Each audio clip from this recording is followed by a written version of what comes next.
Coming at you live from my home studio in beautiful La Puente, California. This is the All Dodgers Podcast. What is going on, Clint Nation? Happy Monday, happy Modelo Monday to you fine people of the internet machine. By the way, the show's part of the Believe Network of podcasts. Probably throw that in there. Yeah, on today's show, I was sounding a little hoarse. I did karaoke over the weekend, and your boy gets into it, so bear with me. But I am going to talk more about the Mookie Betts, Gavin Lux, middle infield situation, the decision.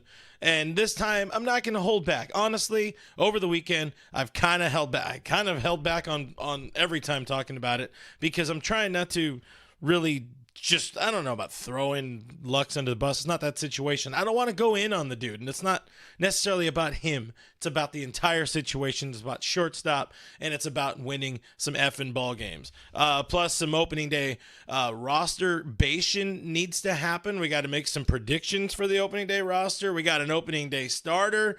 Baseball is going to count for 2 days next week. I'm going to be at spring training getting drunk and getting burnt. It's going to be a lit week, my friends. Of course, I am Clint Pasillas. You guys can find me as Real FRG on the social media. Find me on Instagram. I'll probably be posting things while I'm out in Arizona this week. But, I'm a longtime baseball guy, a longtime Dodger guy, and now we're here on my channel talking Dodger baseball. And thank God the regular season is almost here. One last little thing before we get into it, guys. One, I'll say, let me know where you guys are representing Clint Nation, your Dodger fandom tonight. Drop them area codes, drop your zip codes, drop your social security. Wait, hold on, not that one. But let me know where you guys are representing your Dodgers fandom on this Modelo Monday. Cheers, everybody.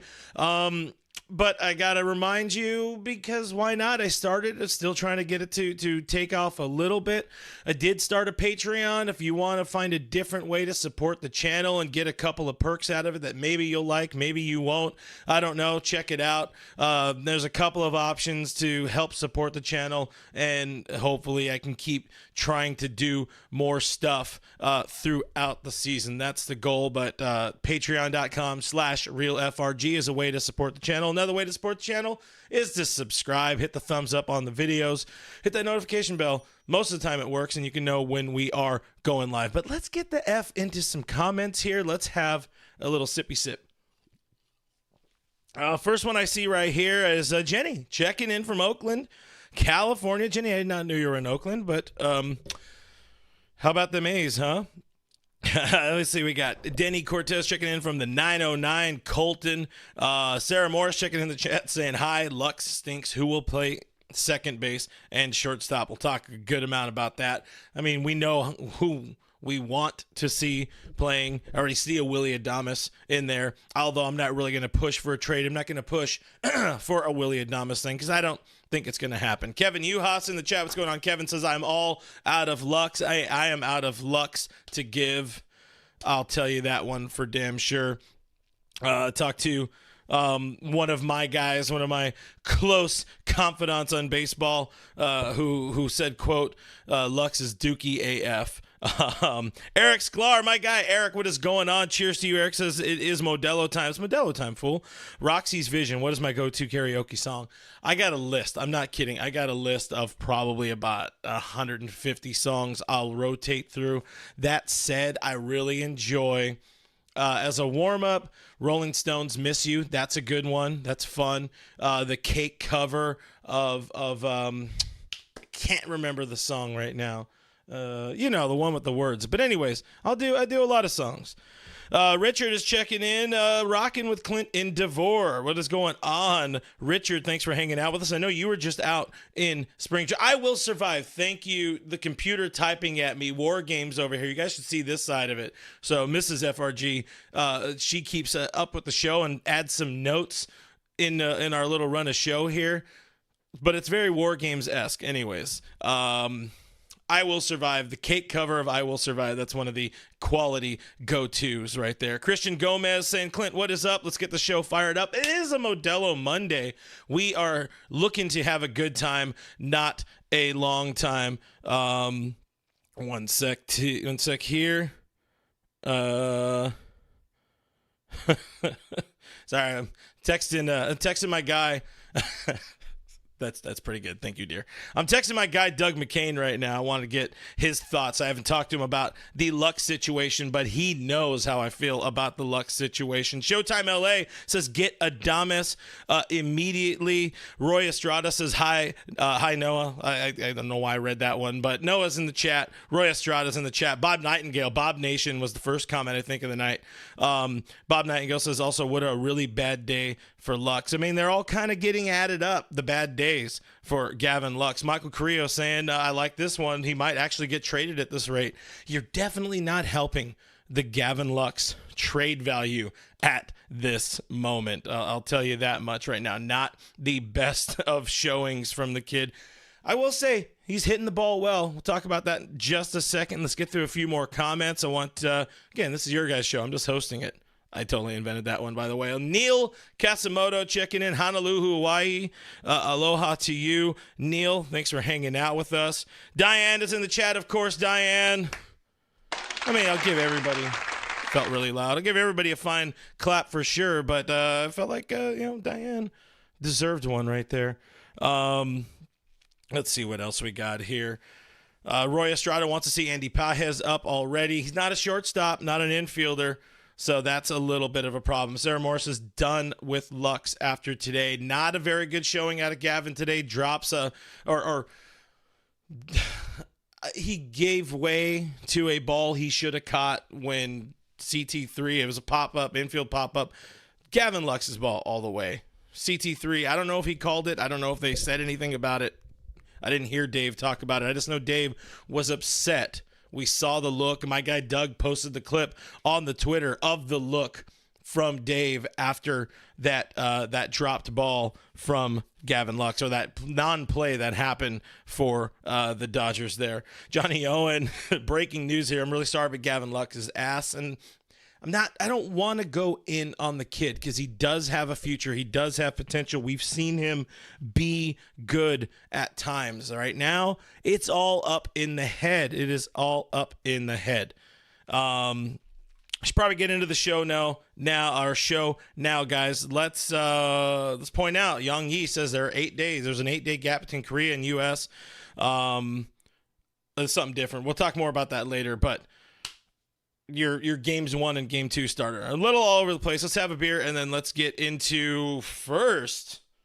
A $9.99 super chat from the legend, from my guy, Mr. Where is it? Richard Flores. Sorry, I saw it pop up in the tiny chat and I got to go down here. $9.99 super chat. Thank you so much, Richard Flores. Says, hey, Clint, stay away from buying pizza in CF and CBR. I don't know the CF one, but it's brutal. Chicken wings and hot dogs in the 7-Eleven display case. Can't believe how dried up and greasy that pizza looks. So we're having bad food out there in Arizona. Is that what I'm hearing? Don't worry, I'll take care of it. We're going. We got a whole meal plan figured out for spring training for our boys trip. But appreciate, again, give him another clap. Give him the clap there. All right, let's lock it in now. Let's talk about the situation. I'm calling it a situation, but these are, like I said, I've been kind of holding back the feelings or holding back some of the words that I've wanted to say. Honestly, the swap, the plan, it's a stupid plan. The decision even a year ago to say Gavin Lux is our shortstop, less stupid. I understood that then. Now I'm like, this year, after all of the moves they made, after all of the money they invested into this team, to plan on having perhaps your most important position, if not a top 3 most important, top 2, honestly. It's either catcher or shortstop, or your most important positions on the field. And Gavin Lux, coming off a knee injury, hasn't played shortstop at the highest level for an extended period of time. You handed him the keys when maybe he wasn't ready. You didn't know. It didn't sound like they felt, I should say, Dino Ebel did not feel overly confident. It didn't sound to me like he felt overly confident about the situation. Maybe 2 months ago, 3 months ago, honestly, one of the times he was on with the Sportsnet LA guys. So they've known about the Lux situation. Again, to me, it feels, not even again, I haven't said this part yet. It feels like a short-sighted panic move. The move that they decided to do, flipping Mookie Betts, flipping Gavin Lux this late in spring training. And yeah, they kind of had their backs against the wall with the shortened spring training. I do understand the desire to try to force that bat into the lineup. Gavin's bat into the lineup. It's could be one of the better. It's definitely a top 8 or top 9 bat in the lineup if all things are falling well. It's a very, very good lineup for sure. He's had a very, very nice spring, even after an over 3 day today. Still hitting, I think, 300 this spring. He's been nice, but did Gavin Lux earn this much leeway, this much leash to displace Mookie Betts from second base, where he's already learning that position full time after, playing right field for the last decade, a little bit less than a decade or a little bit more than a decade now. To be fair, also, Mookie doesn't seem very thrilled about this move to shortstop. He seems resigned to it. I'm not a fan of that. I'm not a fan of him just being like, it's what I got to do. This is what they told me I have to do. Feels like he's trying to talk himself into it. He did the episode 1 of his On Base podcast. Had shortstop, Cubs shortstop, also former Braves shortstop Dansby Swanson on this weekend with Bleacher Report. And, he sounded, I don't know if it's more open to it or more excited about it, but still, it feels like he's trying to talk himself into it. He's trying to hype himself into that situation. And again, you can make that argument that even going to second base, again, argument, somewhat questionable to have Mookie Betts, a 6-time Gold Glove award-winning right fielder, moving to second base at age 31. Anyways, all of that aside, now you're moving him to shortstop. And really the important thing is he's not ready. He's not ready to come back from his knee injury, or it's not even the knee. He's not ready, period. The meat is still pink in the inside, and somebody ordered, medium well. He also told us in his words as he breaks his silence today, because he's avoided media since then. He broke his silence today, and in his own words said he's honestly not ready. So this is what we got from Mr. Gavin Lux. I don't think it's a throwing issue. He denies the throwing issue, or he doesn't feel it's a throwing issue. Maybe the power of positive drinking there. He says, I just think I need to keep getting game reps. I think just getting out there, continuing to play, it's knocking off the rust more than anything. That's how my guy Gavin feels about his situation right now. And I said last week I called him Gavin Yips. That's not supposed to be on, but hey, if you guys want to do the Patreon, go for it. I called him Gavin Yips last week, and it can be yips and it could also be rust. Both can be true. The Dodgers felt like, so confident or so unconfident in Lux, though. They pulled him from short after just like 6 games, not even full games, 6 games. That is a dude who is not ready. Again, I will say it, when you're not ready, you stay back and you finish getting ready. We've seen a lot of players do it. You're not ready to go for game 1. He blew out his knee, though. He blew out his knee last year, not his elbow. He's been throwing since like July of last year. There was an outside chance, he was going to make it back to the opening day or to the active roster before playoffs last year. Didn't hurt his arm. He's been throwing. And I can understand it's a different style of throw when it's real game action. And, there's a guy who just hit the ball and he's trying to beat your play to first base. So all that said, I'll say it again. When you're not ready, you stay back, you finish getting ready. You go back in the oven, you throw it in the microwave if you want to try to rush it. Another thing Gavin said today, there's no other option than, to move him to second base, I guess, for the time being. But he said, it's not what he wants. He's bummed about it. But, hey, there was no other option. Oh, yes, there is, buddy. I'll tell you, pal. I don't know why I went what that was about, but it seemed like fun. It's AAA. It's extended spring training. The Dodgers have enough options at shortstop or even at second base to cover him taking a few extra weeks, even a week in spring training, in extended spring training, or in AAA on a rehab assignment. They have enough bodies for this first month of the season.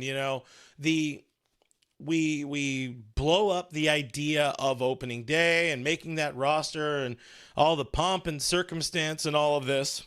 The grand scheme of 162 games over 180 some odd days, making that first roster is not that important.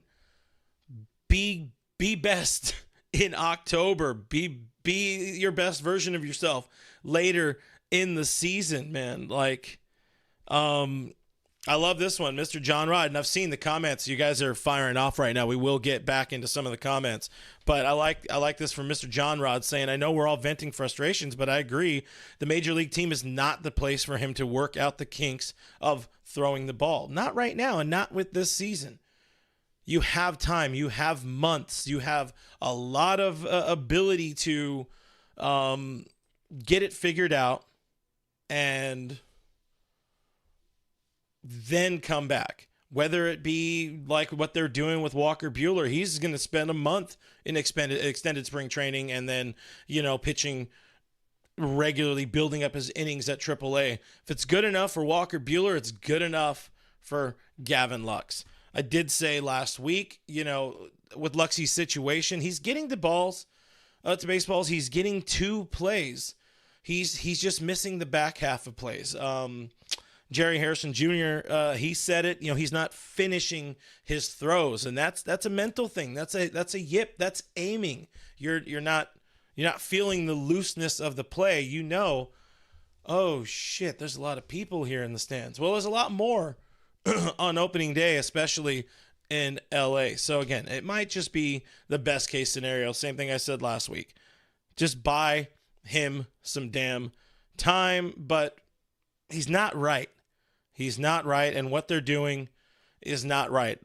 Get me, if this team says they care about winning and defense and giving themselves the best chance to win, I'm sorry, but Miguel Rojas at shortstop is your best chance to win. Or, hey, Kike Hernandez is healthy now, he claims, after double hernia surgery this offseason.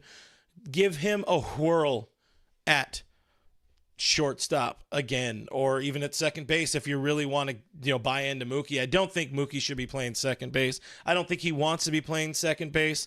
I don't want him playing second base, that's for sure. But sorry, I don't think he doesn't want to be playing shortstop. He wants to be playing second base. He doesn't, and I don't want him playing short. Those are the words. Those are the correct words we were looking for there. But this is the situation we find ourselves in. Let's see what some of you guys have to say. Also, we got Sarah Morrison here saying something's wrong with Lux, yips, or mental things. I could have caught that pop up. I'm not a good baseball player. Appreciate that comment for sure. Yeah, that's maybe your Sunday morning beer league. Somebody doesn't make that play. That was a pretty simple enough play, and even the guys during the broadcast said it. It's a tough play considering CT3 and Gavin have not played up the middle together a whole lot. I understand them needing to buy, Mookie still a little bit of time in his build up for the season. But these dudes got to be, if this is their plan, if this is the Dodgers' plan, that you got Mookie at short and Gavin at second, they need to be together as much as they possibly can right the F now. Mr. Classic says, Gavin cannot think too hard or else he's going to get errors. He's definitely thinking out there a lot. And you guys that have been watching me for a long, long time know that this was one of my worries. This was one of the big worries. Like, hey, this is not. Things could very much go awry with this shortstop situation, and we're seeing it. We're seeing it now, unfortunately. All right, buy me a second here, guys. So we might have an unexpected special guest to join us here. Usually don't do it this way. Usually more prepped, but we'll see how this turns out. But again, let's read some more of your guys' comments on this Lux situation. This one's a little bit different of a show. My brain's a little fried today, so we're just hanging, having some fun. Diane, love the comment here. It's called AAA. There's your spot. There's your spot for Gavin Lux to kind of figure out the situation. Let's find a few more. Craig says Lux flips the ball to first base. He doesn't throw it. It looks like he's thinking about like even arm angles at some point in time. You know, either he's trying to do the sidearm throw right now. That doesn't seem to be playing very well for his situation. As I try to get some things settled here.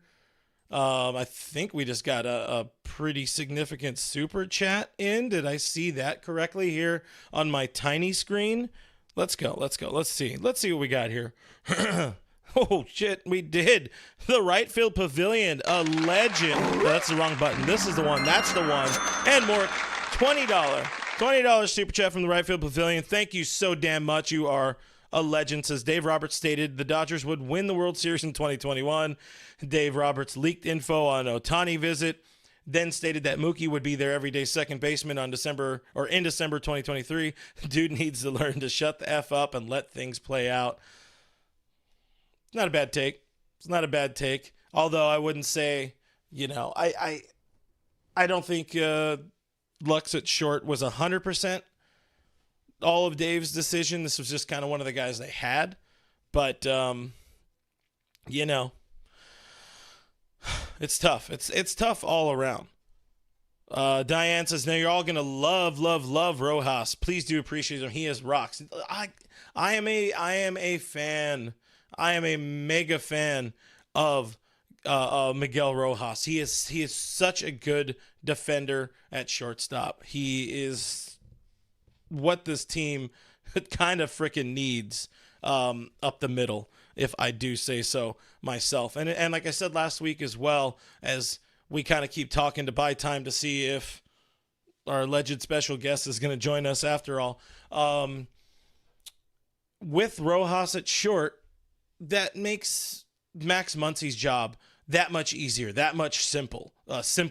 And recent video, I praised Max for having a very, very good spring. He's looked killer so far, considering, how rough he's looked at different points in time.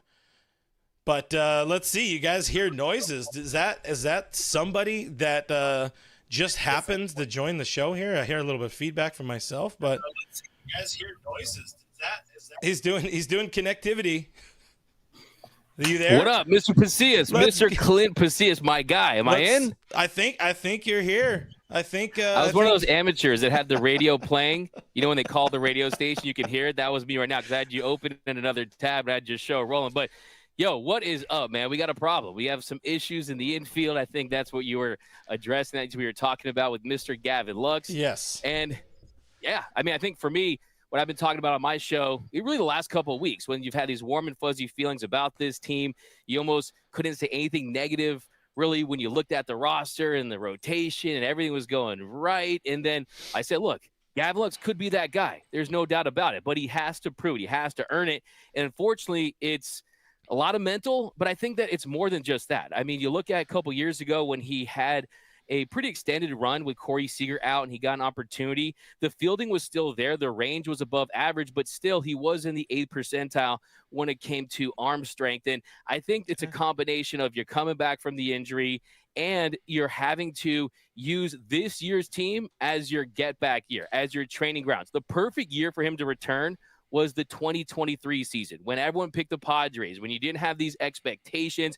We could have lived with this last year. Now with all these eyeballs with Shohei Ohtani, with Yamamoto, and that look, I think, from Dave Roberts today kind of said it all. And just kind of the frustration saying, holy crap, the season is starting very soon, and we have an infield that really just isn't where it needs to be. I was saying it's like you have a $75 million mansion in Bel Air, but you don't have a functioning toilet, right? So I think that really is the thing that scares me.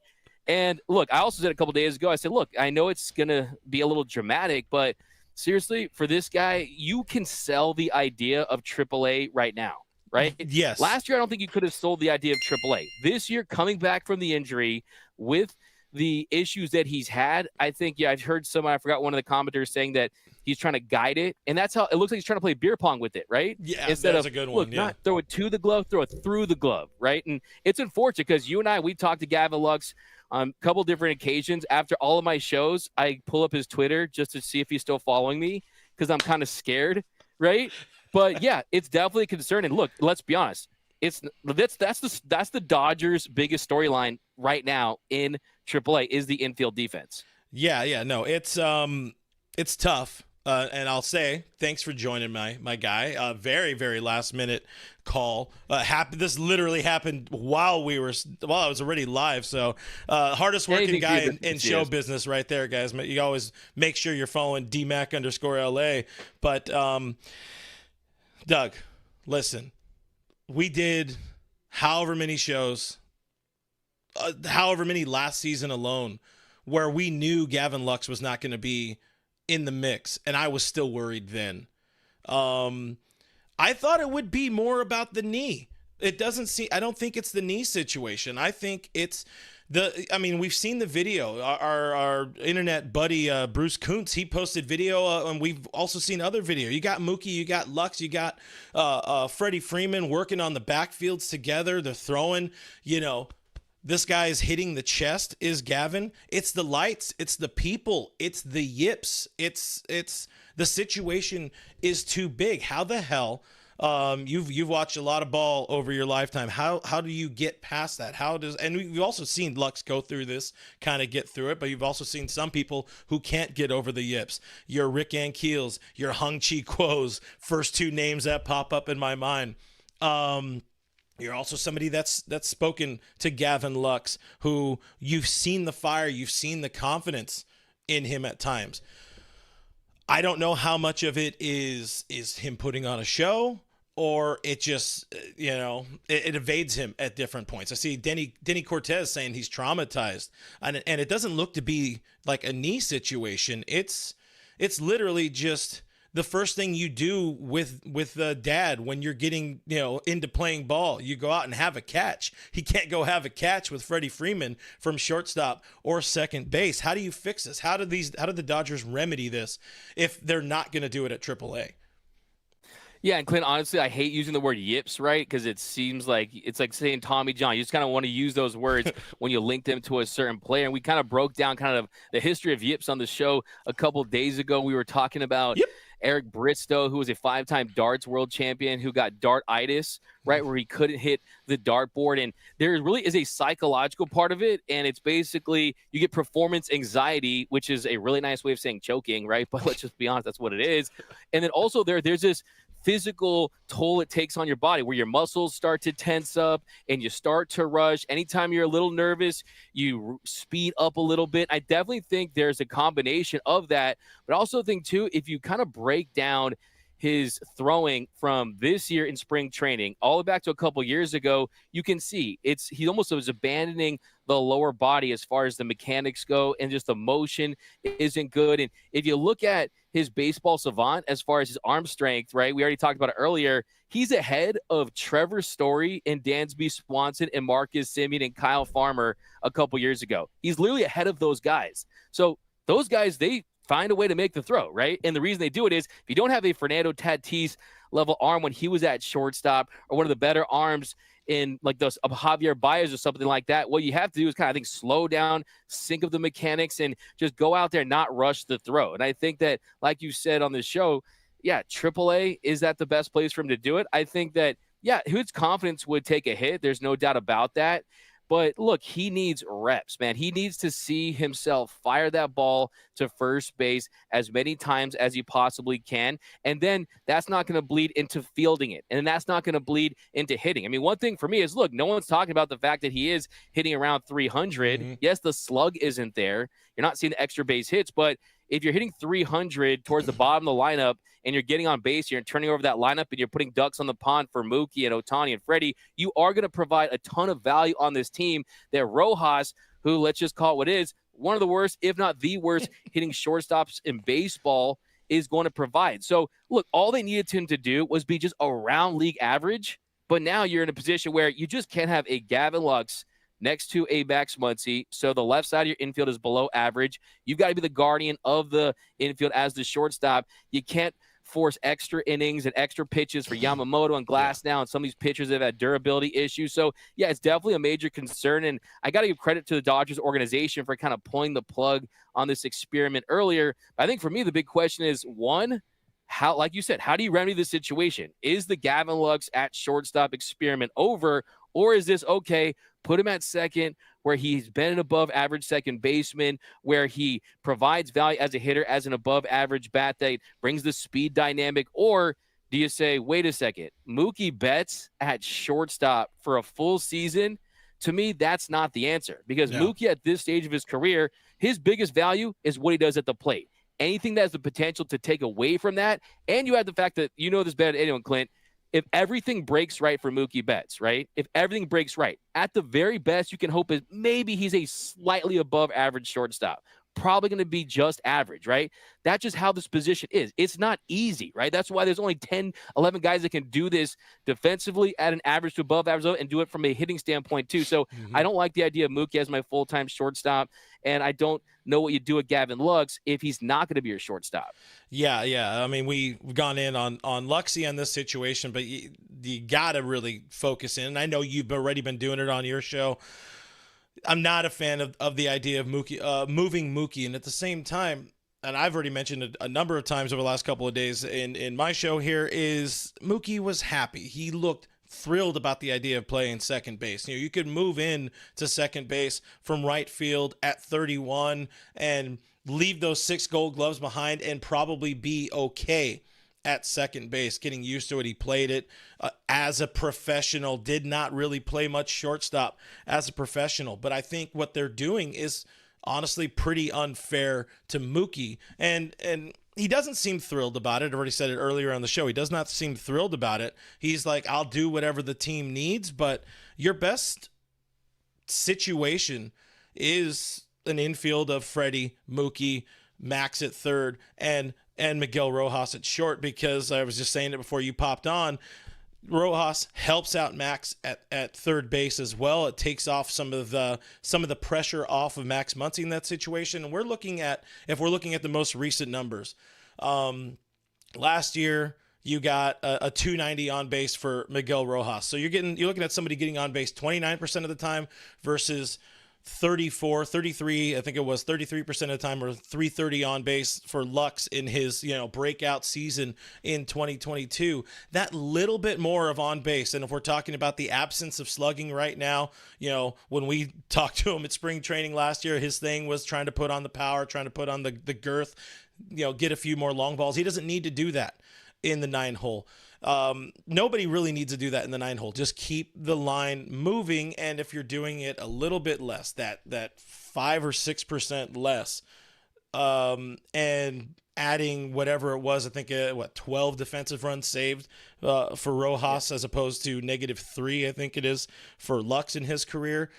That's just a no-brainer. You go with Miguel Rojas to save everything on the defensive side of the ball, for your pitchers, for your bullpen, for everybody, for the mental of the team as well, because errors are debilitating, and to see it keep happening to Lux and the looks and all of that. Yep. Do you think there's still another plug to be pulled? Do you think this team actually will consider not demotion, but at least extended spring training? So I agree with you 100% that on paper, really where they're at right now, if you want stability, if you want to supplement Max's defense and kind of address his deficiencies, and you look at what Rojas did last season, he's still a top 5 defensive shortstop in the game at a premium position. And look, you have the offense to be able to generate enough and score enough runs to make up for whatever Miguel Rojas doesn't do with the bat. Last 40, 50 games of the season, he was an above average bat. You saw the slug go up a little bit. My fear with Rojas, though, if you want to give him that position early on, is look, at his age, 34, 35, at that position, you're probably hoping for 100, 110 games tops for his shortstop. He was banged up with hamstring injuries last season. I mean, he's one bad play away, one pulled hammy away from being out. I think you look at Kike Hernandez. I'm interested to see how he look at the shortstop position after the double hernia surgery, being fully healthy, getting that range of motion back, if he can play the position and kind of what he can provide as a bat. But I think ultimately, if you really want to shore up that position, I do think that exploring external options, you guys, I've been talking about Willie Adames for really like 50 years now at this point. Yeah. But I mean, will it happen? I think preseason, it's highly unlikely considering where the Brewers are at, and their division is very winnable. And I don't think the Dodgers want to make any rash decisions or anything like that, because look, you have to hit on some of these young guys, right? 3 years of team control. You have to hit on some of these guys to have sustained winning. And I think that they're at a position right now, there's a little bit of a inflection point with Gavin Lux where, yeah, you want him to work out, but at some point with the way you're trying to run him out there, how much do you hurt his value, right? I mean, how many teams are going to want a guy that doesn't have a lot of power, that struggles defensively? I've talked to some scouts that tell me really they should have worked him as an outfielder and kept him out there for his career, but he doesn't really have the slug to profile for that. You know what I'm saying? So, look, you really got to have him as a DH. So that means we got to trade Ohtani now, just so Gavin Lux can be the DH. Hey, man, with this team, I wouldn't be surprised. They really love themselves some Gavin Lux, and I don't know why anymore. I mean, I guess I know why. Very good in 2019. Hasn't really had that chance to have a full season of health. He's had the neck thing a couple seasons. Obviously, losing a whole year to a knee, and that's still going to be a factor. But if we're looking for things to complain about, that's what we do with just a few days left of fake baseball. This is what we're looking at. And this is definitely like a national headline right now.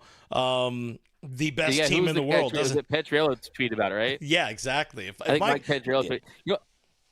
Go ahead. So it's definitely caught the attention. I mean, Nightingale and some of the national guys are starting to catch wind of it. And they're looking, like you said, towards the end of fake baseball, you're just like, it feels like spring training's been going on for 10 years and you're just looking for anything to talk about. I do think the easy fix, it'd be less dramatic for them to say, okay, go check out that other field over there and kind of reassign him now, versus have him make the opening day roster and then you send him down, and then it kind of gets a little dicey. If you did it now and you say, you know what, Miguel Rojas is going to start the season at short, Mookie Betts at second, bring up Lipsius, have him come off the bench, because look, let's be honest, Gavin Lux, he's not your typical bench guy either, right? He's got to figure out that position. And look, you could spin that as an organization. You could spin that if you're Gavin Lux, because you're coming back from a catastrophic knee injury and going to a position that requires a range. You got to be rangy at short. And I think that I can already see it now, 2 months down the line. Gavin Lux goes down to AAA, figures things out, and talks about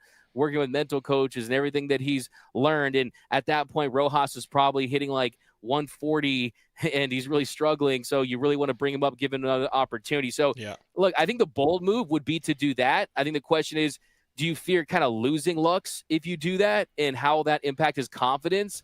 Because they had every intention. I mean, I asked Andrew Friedman, I asked Brandon Gomes. I was like on this hunt for all things Gavin Lux this offseason.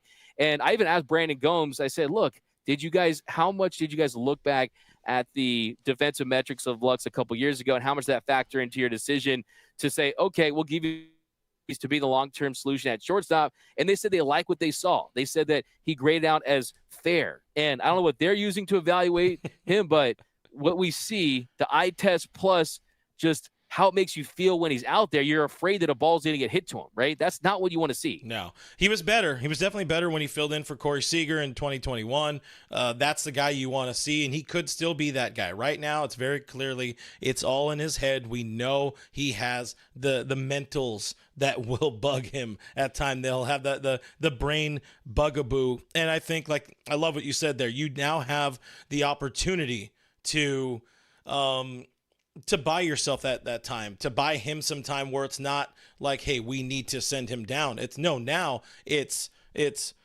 he's going to be here on extended spring training and then go on a minor league rehab assignment to complete his game. The thing I talked about earlier in the show was, when you're not ready, you stay back and you finish getting ready. And he's clearly not ready. Yeah, the bat's okay right now, hitting 300.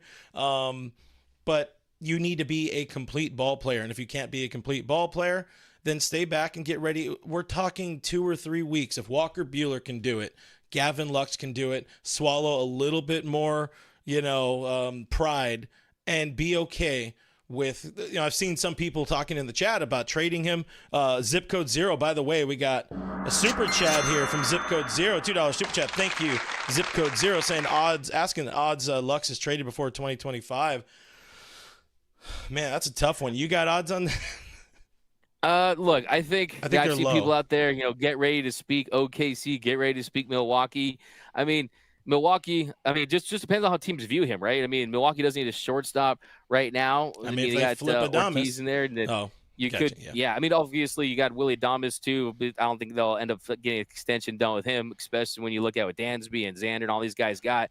Provides elite defense. But I think it's a situation where are you willing to basically kind of trade him just to kind of get out, kind of just go on a different direction, right? And think, okay, we've tried everything. We've given them ample opportunities to have success. He just hasn't been able to do that. Or do you kind of say, okay, let's build up his trade value to the point where other teams will view him as an asset, a former top prospect, a guy that can hit close to 300 and play above average defense at second base? Because look, there's a world where Gavin Lux is a top 10 second baseman in Major League Baseball, and that's saying something. That is value. He's a 3-WAR player, right? So look, everyone's acting like Gavin Lux is some Gavin bust, right? Something like that. He's not Andy LaRoche territory, anyone like that, or Blake DeWitt territory, anyone like that, right? He is not of that ilk, but I do think that it's just a really, really tough time, and the pressure cooker that is playing for, it's always a pressure cooker to play for the Dodgers, always, no matter what, but now it's times 1 trillion because you have Ohtani, because of the team they have assembled. And I will say this, go back to Game 2, the 2022 NLDS, Dodgers-Padres. You got Will Myers at the plate, Brusdar Graterol on the mound, and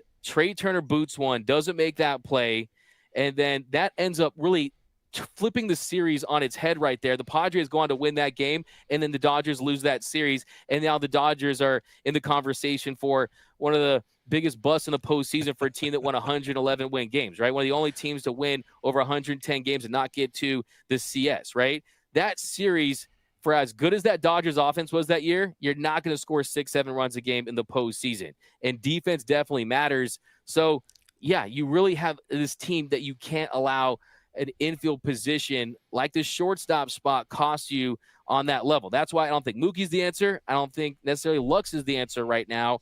I think Rojas is the temporary fix, right?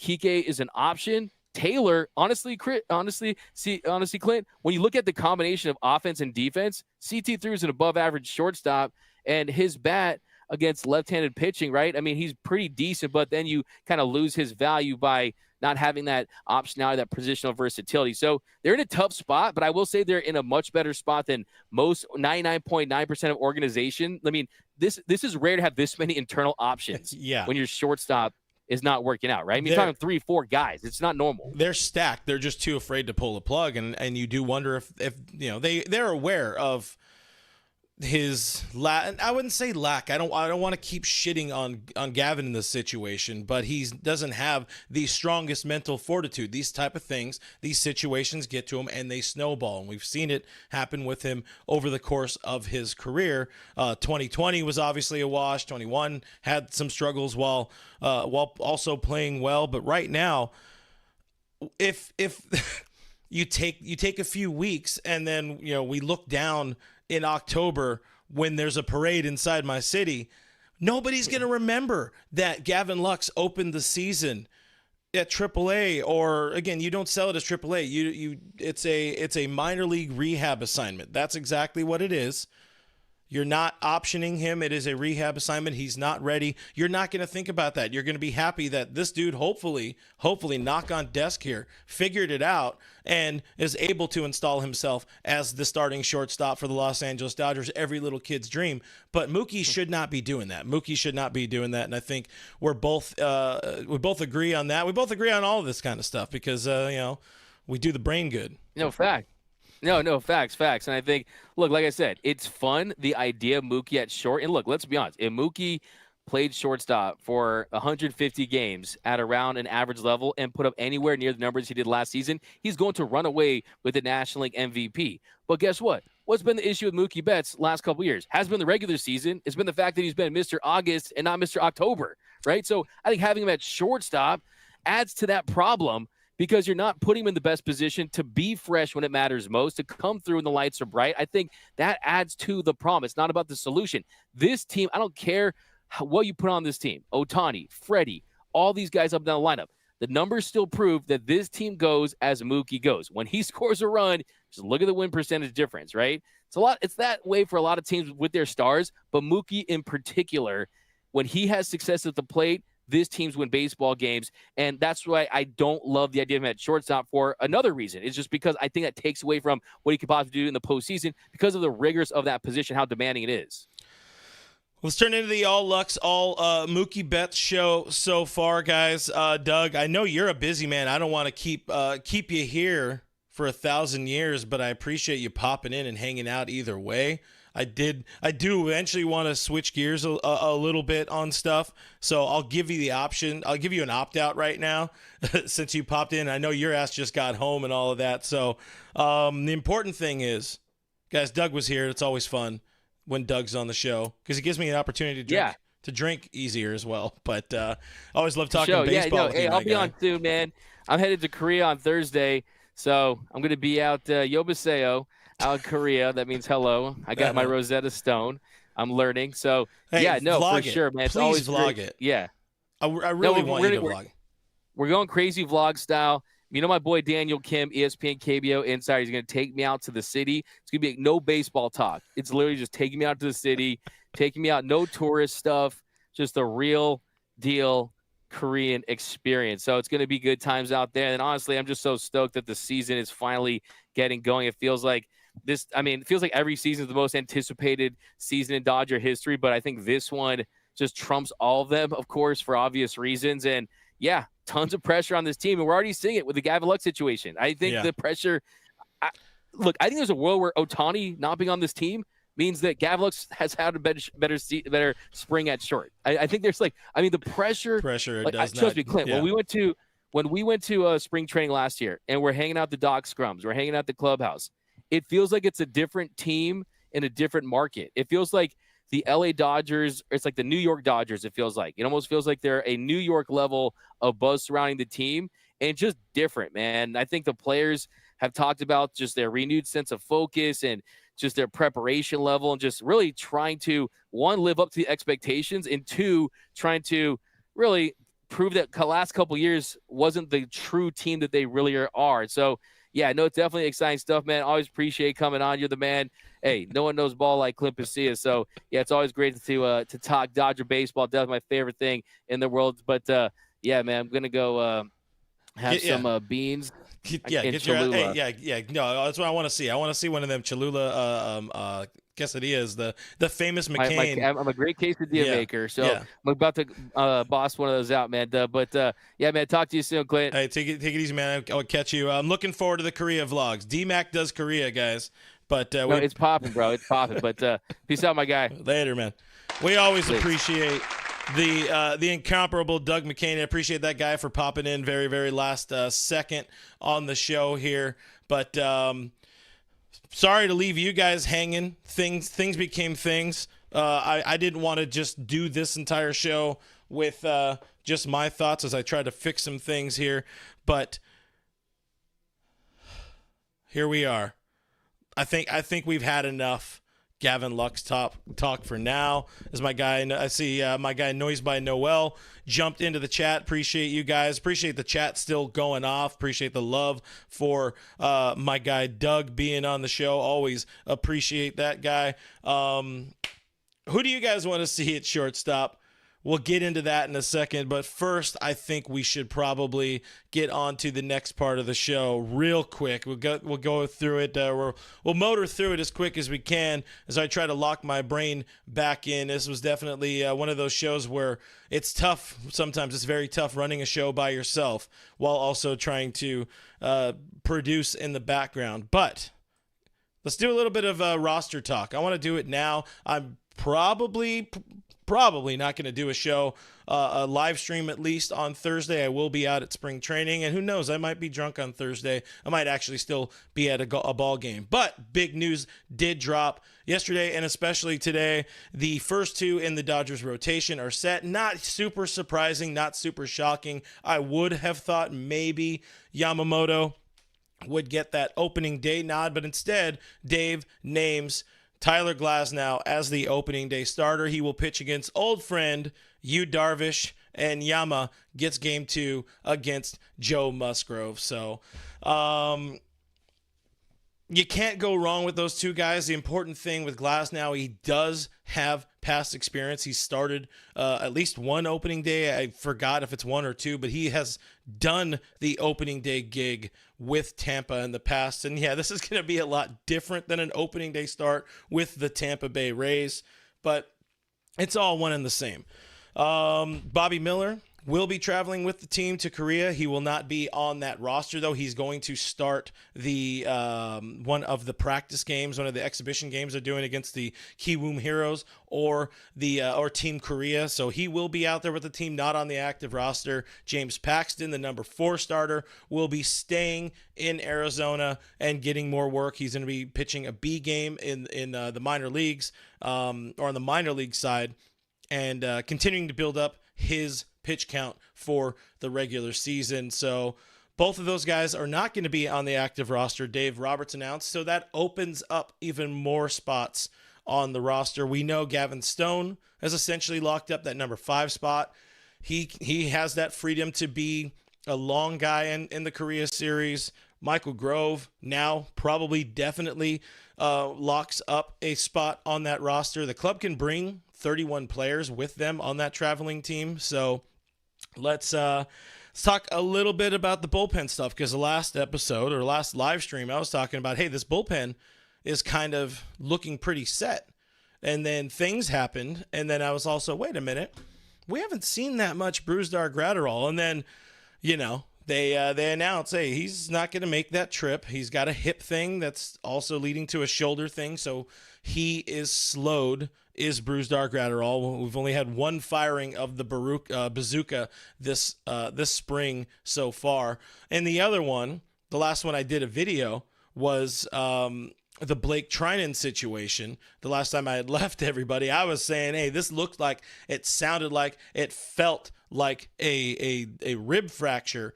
Even the Dodgers were surprised that it was not a rib fracture. He did get a lung contusion, which sounds fun. But surprisingly, the Dodgers say he can still make the that opening day roster in Korea. I was notified that I've missed a super chat, and I don't want to do that. I mean, I want to get to more people's chats for sure. I think I see it right. No, is it? Okay, there it is. Yes, it is this one. From Zip Code Zero. Thank you, Zip Code Zero. $2 super chat. Thank you. Asking, is the Dodger bullpen a top 5 in MLB? If everybody's healthy and everybody is everybody's pitching to their capabilities, this is a very, very, very good bullpen. This was one of the areas the Dodger front office was not at all worried about, even as far back as days after losing to the Padres or to the Diamondbacks, getting swept by the Diamondbacks in the NLDS. They felt confident about that bullpen, and yeah, at that point they brought back, or after that point they brought back Joe Kelly, brought back Ryan Brazier. But for the greater part, it's a very similar bullpen to what we saw last year, which eventually became a pretty damn good bullpen. So top 5, I think it's there. It could be even better, but I stand pretty. I feel pretty strong in saying or agreeing to the fact that it is a top 5 bullpen. But if we're on that, so no Bazooka, probably, maybe, potentially no Blake Trinan. So it kind of changes some of the things. Another thing that changes some things is I try to, get my bearings still here on a wild and somewhat scatterbrained edition of All Dodgers Live. Dodgers did cut another 10 players from camp. No real surprises. Matt Gage was maybe one I thought they would take a extra look at. He's a lefty reliever. They traded to the Yankees in that Caleb Ferguson deal. They aren't going the Gage route. They really like Justin Wilson. We've heard Dave in recent days talk about Justin Wilson, kind of shed some praise onto Justin Wilson. I've been talking about Wilson the last couple of weeks here and there, that he's one of the guys I anticipate getting that final roster spot or getting that final bullpen spot, especially for that Korea series. One of the things that's tough, one of the things that's very, very tough is, again, the team has its back up against the wall when it comes to 40-man roster space, because outside of where is it? I have the notes somewhere here.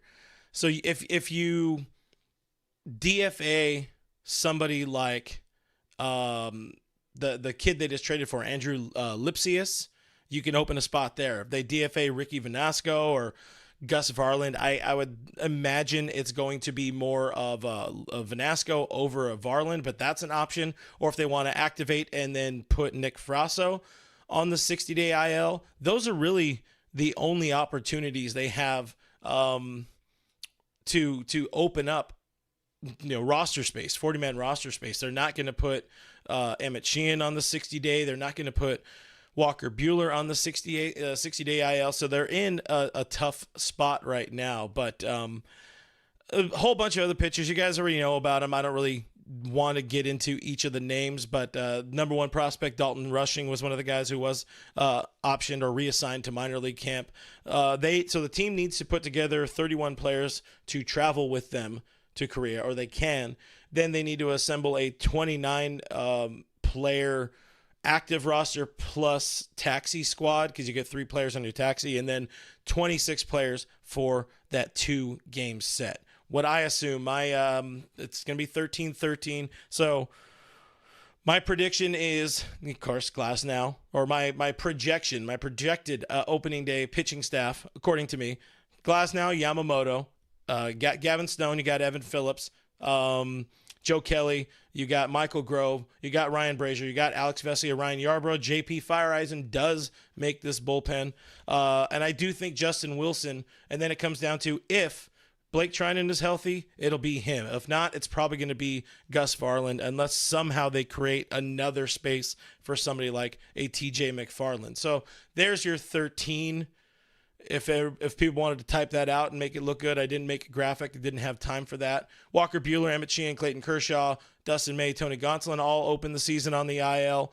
Kyle Hurt, possibly not an option. Dave spoke about him in recent days, saying that he still needs some seasoning before he's ready to be a regular contributor to the big league level. So take with that what you will.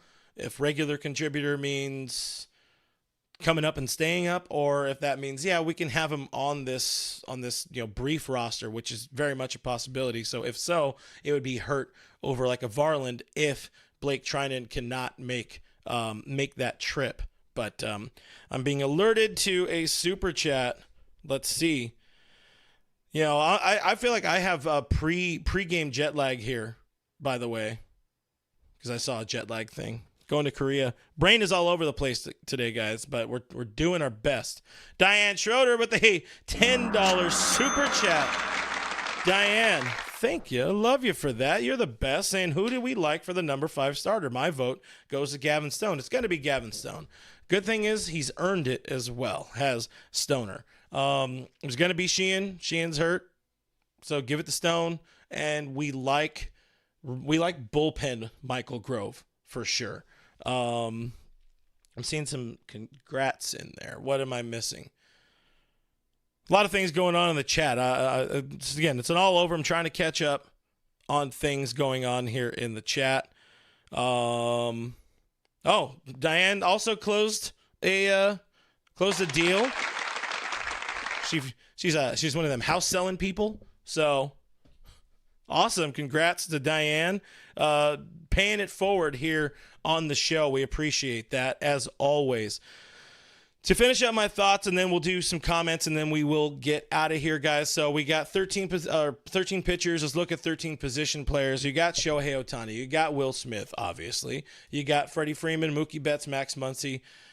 All of that Gavin Lux talk, he's going to be on the roster. I don't think this team has the balls to pull the plug completely on Lux for his own good and for their own good.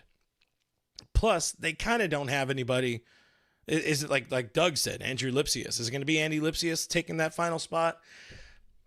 Probably not, but that would be one of the options. But then, of course, in the outfield, you got Teoscar Hernandez, you got James Outman, you got Jason Hayward, and then on the bench, everybody's favorite, Austin Barnes, you got Miguel Rojas, Chris Taylor, and Kike Hernandez. So you have a full 26-man roster there. It's only for 2 games, and then they come back home and they have more things to kind of figure out and all of that. But let's see. Oh, from another one here from Zip Code Zero. Thank you. $2 super chat asking, is Dustin May lining up to be our next closer? So I did a video about that maybe a month and a half ago. Kind of the latest update on May at that time, who had just started throwing a baseball. He said he wants to come back as a starter. He kind of alluded to the fact that he would prefer to start for whatever team he can. But I think his best future in baseball is as a dominant closer, because you get to just let it eat. He doesn't have really more than 2 pitches. The changeup isn't that good at this point in his career, so if he can live on nasty fastball and a slider, maybe mixing in a cutter, so you have 2 different versions of a fastball and a slider, I think he could be dominant. Lining up to be the next closer, that's tough. That's tough. I don't know. I don't know if it's the Dodgers' next closer. I would love to see him as a closer at some point in time, but let's say he does come back in August, maybe. I don't think he's going to have enough time to build enough credibility to usurp Evan Phillips as the closer at that time. Plus, he'll have other options, presumably. Of course, people get injured. So, especially folks like, Joe Kelly. You don't know if the clock strikes midnight on Ryan Brazier. Let's be fair, the last 2 years have been missed by somebody like Blake Trinan. So I would love to see him make his way back. But anyways, I'm lost on that one. Let's see what else we got. But we'll take a few more, and then we will get out of here. I will be finding some way to make some content while I'm out in Arizona, guys, so stay tuned to the channel. Haven't said it enough on here. I know Diane's been, and our group of moderators have been doing their due diligence and saying, hey, hit that thumbs up button, guy. It really helps out the guys. It really helps out the channel. But I'm having one of those days, you just got to slow down the brain. It happens. Happens to all of us. Sometimes you get a little crazy. I'm excited. Well, 1, the monster's hitting. Not a sponsor. 2, the Modelo's hitting.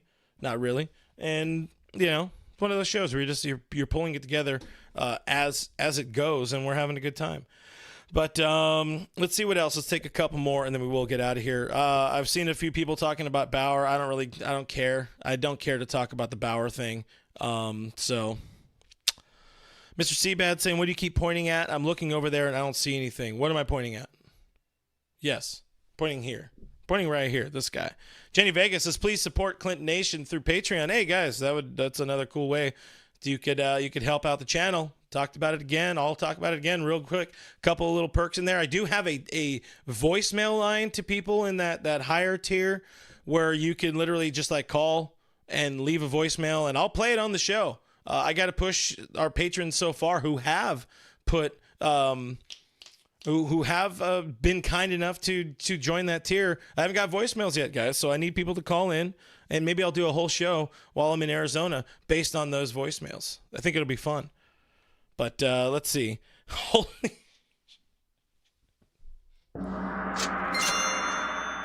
The right field pavilion. Another one of them legends here in the chat. Moneybags.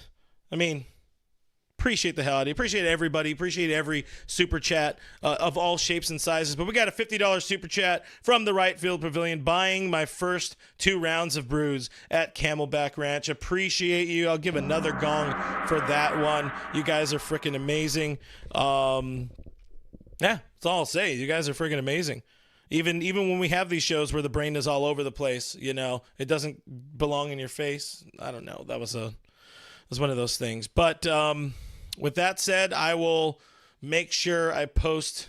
Maybe I'll post a short of me enjoying that beer here on the channel, or those 2 beers from our friend Right Field Pavilion. But guys, I think I should probably wrap it up now. It has been a hell of a long day. I got a long day ahead of me, and then we're taking off early to get out to Camelback on Wednesday. So, guys, I appreciate you. Appreciate the super chats, of course. I appreciate the people who powered through a show. I appreciate Doug for unexpectedly joining kind of last minute. I had hit him up earlier, but he's a busy boy. He's literally taking off to Korea. I didn't think about that. You know, we don't work together anymore. I don't know what his day looks like. But appreciate that guy a whole bunch. Appreciate you more, I promise, though. But thank you for watching. Thank you for listening. If you guys do listen on the audio side, I'm sure this was a frustrating one to listen to. I'm my own worst critic. Maybe it wasn't as bad as I'm